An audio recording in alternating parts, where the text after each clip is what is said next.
So today I'm going to be talking about a new campaign I'm trying to start. Here the past couple years, my gaming group has been spotty at best, and we're trying to get back into gaming. So there's a lot of situations you have to kind of deal with. The number one situation is you can't really rely on people to show up every single week consistently. So you can't really have a campaign where you have to depend on everybody showing up all at the same time, because that's just not realistic today. So what I've decided to try to play is this game right here. It's called 5 Parsecs from Home, and it's a solo campaign, but you can play it and run it as a regular RPG adventure campaign. So there's a lot of videos out there about this game, and it's very table heavy. See, you roll on these tables with a D100, and there's a lot of tables. You can see my bookmark here, there's a flosser. But there's a lot of tables, but that's okay, because the good thing about this game is if only one person shows up, you can still run it. If you got 2 or 3 or 5 people, you can still run the campaign without any interruptions. And if somebody comes back like a couple weeks later, they can jump right back in where they left off, and with very little issues. The combat is really simple in this game. It's very simplified. People compare it to first edition Warhammer 40k Rogue Trader. And so that's the campaign. Now, if you're running it by yourself, you don't need a whole ton of stuff because you can use a lot of your imagination. But I'm going to be running this with my gaming group, so the number one thing you need is just an absolute shitload of miniatures to play this game. There's basically 6 player characters on average. You can play with less. And but the main thing is you have a ton of factions in here. You have a ton of planets that you have to go to. You travel around the universe, running and gunning, shooting and scooting. So I had to come up with a ton of miniatures, and I put some restrictions on myself. The number one restriction I put on myself is I didn't want to buy any new miniatures. I got a crap load of miniatures around here everywhere. So I don't want to... The next thing I don't want to do is I don't want to break up any sets. I don't want to break up boxed games. I don't want to break up any completed armies or anything like that that would take away from another game I might want to pick up and play, and like, oh, we're missing some dudes out of here. Oh, I forgot where I put them. So I want them just like something extra. Anything laying around that's extra. The next thing I don't want to do is I don't want to do a ton of painting. I don't want unpainted, unassembled miniatures. I don't want to spend a crap load of time assembling and base coating and painting miniatures. Now, they don't have to be completely painted. As the campaign goes on, I can add detail onto some of these guys as we develop them. So that was my other restriction. There were a couple other restrictions I placed on myself, but I basically wanted to spend as little money on this because I don't want my heart broken and this whole thing to fall apart and it never go anywhere. And now I've invested all this time and money into this campaign and nothing happens. So the first set of miniatures here we're going to talk about is the player characters. So I've got these little boxes here. I had a ton of these, but I had to buy a couple extra because I ran out. And these I get from Hobby Lobby for $3. And they hold miniatures really well. So these are my player characters. Now the bottom row here, and I don't know what we're going to play. But I got like a leader type, which is an Eldar. And he's hopefully going to be my captain, but we'll see.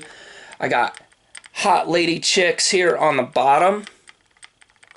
On the next row, I have an orc. And these guys are hero clicks style dudes. A lot of my player characters are hero clicks because they have unusual one-off dudes. I got a military mercenary, some generic alien. I got a couple of primed generic rogue trader style dudes here. My next set here, these are going to be my NPCs. I've got like a businessman. He's going to be my guy that gives me my contracts. A police officer, an escaped convict. I don't know if we need them, but we got them. And then I have some robots, because you can play robots as characters. Now, some of my gaming group bring their own player characters, and that's perfectly fine. I just wanted to have like a good mix of dudes to use. The next faction we're going to need is the Union military dudes. So we need some military guys to play against and to keep order in the universe. And basically I got me some Space Marines. So I have two wolf dudes. What do they call them? Gray wolves or something like that. You know, I have these guys. They were already primed and got a wash on them. I have no idea what faction they are, but they work out really well because we're going to have a Mars planet and a desert planet, and they're appropriately colored. These dudes are just unfinished. Some of them are primed, some of them are not. I'm gonna prime these up with some spray paint in similar color to these guys, or as close as I can. I may make those a separate squad just in case, but you know, they're just trash dudes that I found in my bits box. No problem. I don't have a ton of these, but they're Space Marines. I mean, I can always find frickin' Space Marines. You know, there's Space Marines coming out of every nook and cranny in this place. The next ones I got are the Eldar. They're going to be my generic alien faction. I got some really, really nicely painted Eldar in here. Some of these I painted, some of these I didn't. This bottom row is some dudes that I painted. They're blue with the orange head. And then the middle row is my Iron Man Eldar. So they're another squad. And I got a leader Primarch dude here. And this top row here, I didn't paint these dudes, but they're pretty nice. You know, that's a separate faction that I can use in the desert. And they have a similar leader. You know, that's basically the same style dude as painted here. So I have potentially 3 different squads of this Eldar faction. Alright, next coming up we got some Tyranids, and these will be my, I'm gonna call this my invasion force, because you have invasions, and I don't have as much of them as I have Eldar, but you can invade the planets with whatever dudes you got. But I got some generic, these are, you know, Battle for Macragge starter set, and I have a fresh, clean, brand new, in the box, unpunched Macragge set. So these are just some dudes that I painted. These are like some of the first dudes I ever painted. I got some orbs here, and I can use these. I think they call for rats in the campaign, but I'm going to use these little orbs as my rats because they're different, and I got a crap load of them. I got probably a dozen of them. So I got my Tyranids here, and they all got guns, so they can all shoot. Well, these dudes can't shoot, but these dudes certainly can. And they're just some generic space aliens. You're going to see like a lot of 40k heavy in here, but not everybody.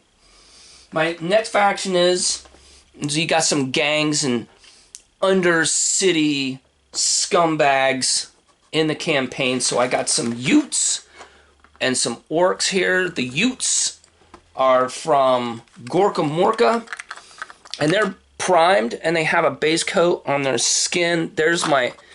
I chose this guy as their leader. I think that's a Warzone figure.